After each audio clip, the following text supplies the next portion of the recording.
Well, hello friends. Welcome back to Red Tool House. Today we're in the garden again, and I've got a few things on my list to get done today. We did finally get all 4 beds in place, raised beds, and filled with dirt.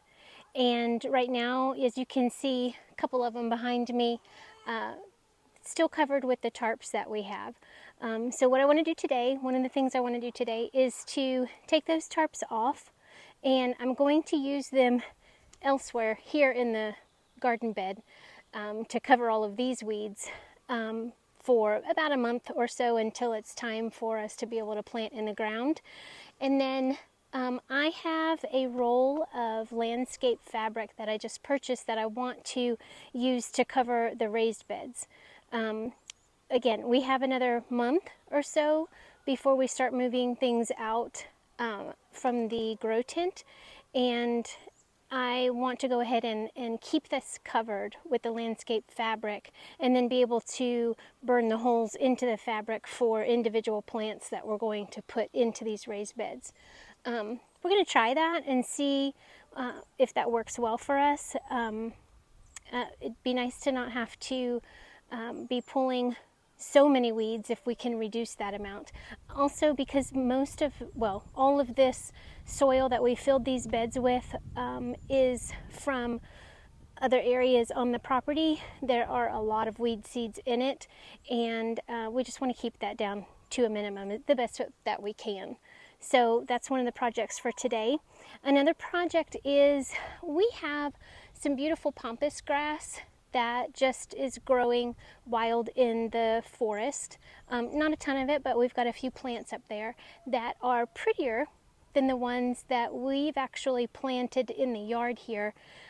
So I'm thinking about transplanting them and see how they'll work just for landscaping and something that'll look a little better around the house. Our landscape is very lacking around the house. It has not been a priority over the years, and so it needs something. And so we're going to transplant 1, maybe 2 of those. Also, let me show you something else. So the other day, you saw on a video where Troy and I were felling poplar trees to be milled. And one of the things that I found on these poplar trees was this fungus, this lichen. So this is, if I understand correctly, and what's funny is I had just read about this the day before for the first time in maybe a long time, so I don't really remember much about it. But this can be used, I believe this is called usnea, and I'm not even sure if I'm pronouncing that correctly, but it's also known as old man's beard, and it grows on different types of trees and can be harvested to be used in different lotions or liniments to be used on your body for things like athlete's foot, for from what I understand, also for things like if you have poison ivy rash, any of the rashes from the poison plants, that this can be used in a mixture of other things to help with that. So I had just, like I said, read about it the day before in a book of healing remedies that you can make. And when we cut those trees and I was sitting on one of the logs, I looked down and there was a piece of this there. And I had read that it grows on poplar. That is one of the ones that it typically grows on. So I wondered if that's what this was. So I started looking around more and more and collected it. And I've got, let me turn around here and show you. So I got just a little bit from several different areas on the different trees, and thought I would just collect it and see if I can put it to use. Kizzy, Kizzle, Shadow. So anyway, if you have used this and have a recipe that you'd love to share with us, I would love to give this a try. it's pretty exciting to be able to find things on your own property that can be put to use in different ways, especially if it can be used for health benefits. So yeah, leave a comment below and let me know, is there something you use this for and what does it work great with? This is a pretty sad site at the moment, but I'm excited about the potential. So this is our green stalk, and like I said, I've got some herbs that are growing from last year. I've got some strawberries that are greening up underneath there. I need to pull out some of this older stuff, but strawberries up here on the top.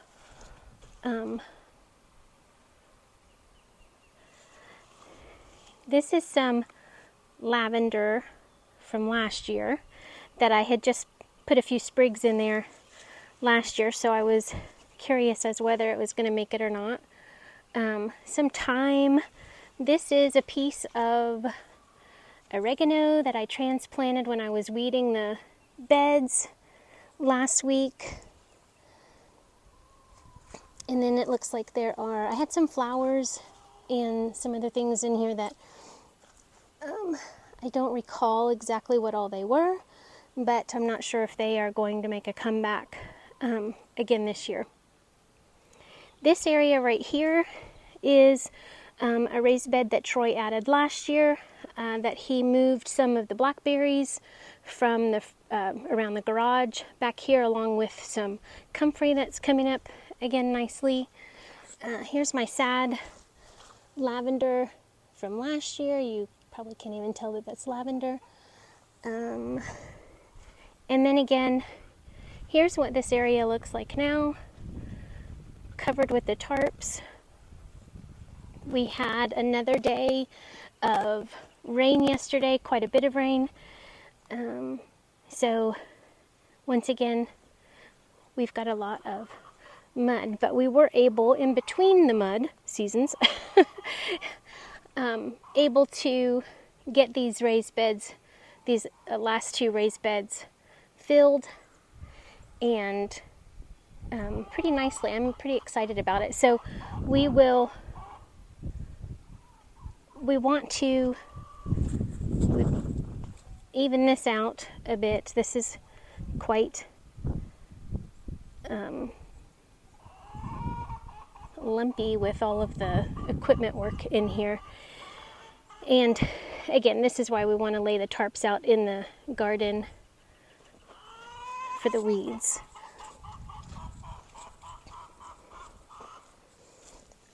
This is where I planted my sugar snap peas, and I've got some coming up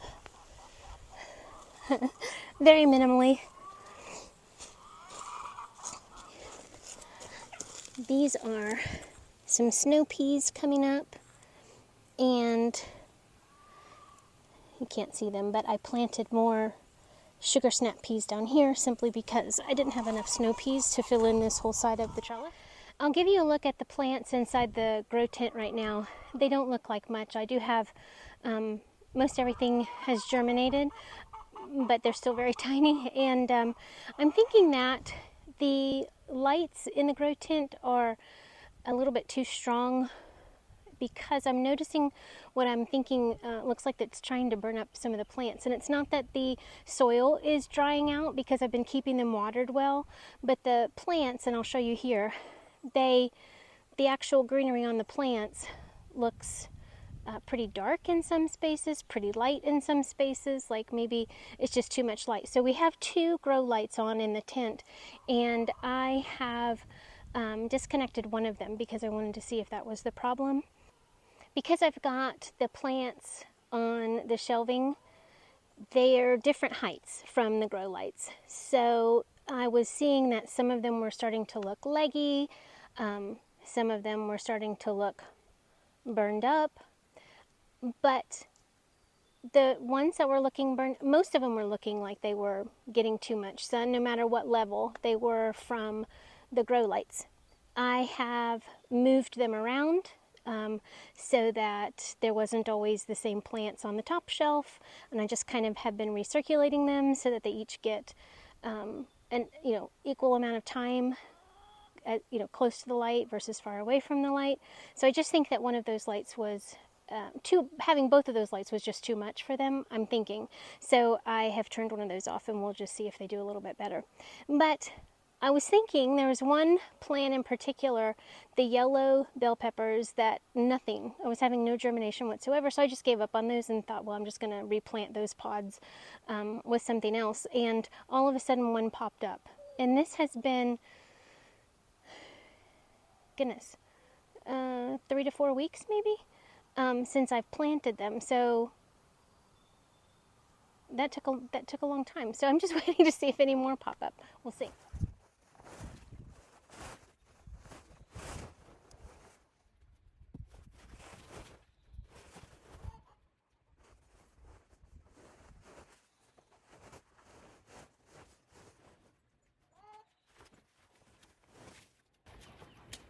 Do we need to somehow level out the rest of the... What do we want to do with that pile? We'll spread it out wherever we're going to plant stuff. You need me to make you some landscape pins? Huh? You need me to make you some landscape fabric pins? Yes, please. Okay.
Yeah, probably should.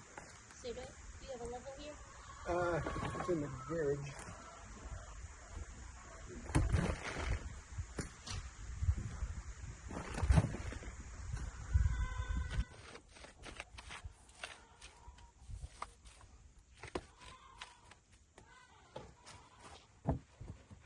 see how the level has a bubble here.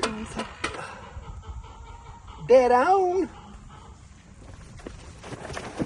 Okay.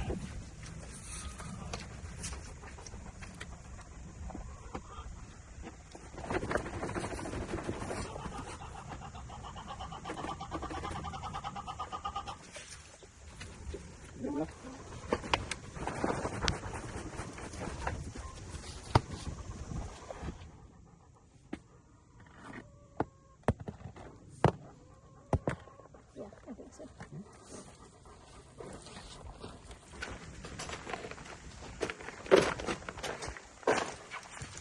Hold that right there. Come on this end and just hold that right there.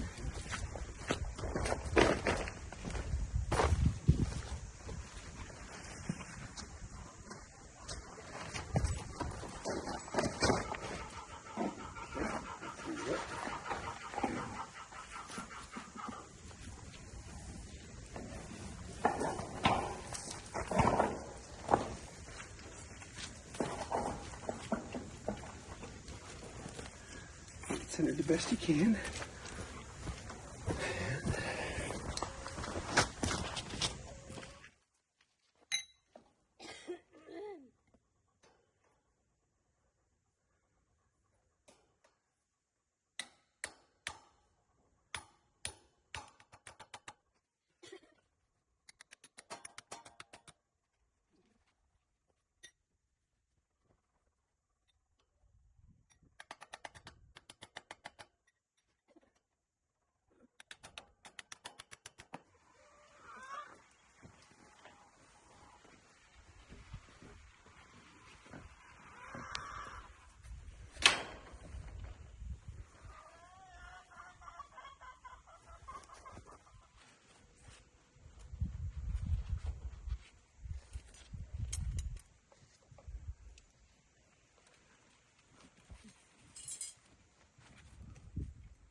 So I'm thrilled with the progress that we made on the garden today.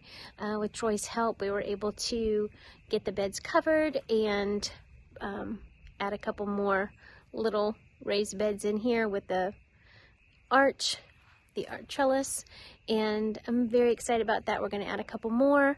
We're a ways away from planting in the garden, but I'm so excited to have it covered up, and hopefully we'll be killing some weeds. We'll be reducing the weeds in the garden this year, and I think we'll just see how this fabric, this weed fabric does. Like I said, it was a less expensive one.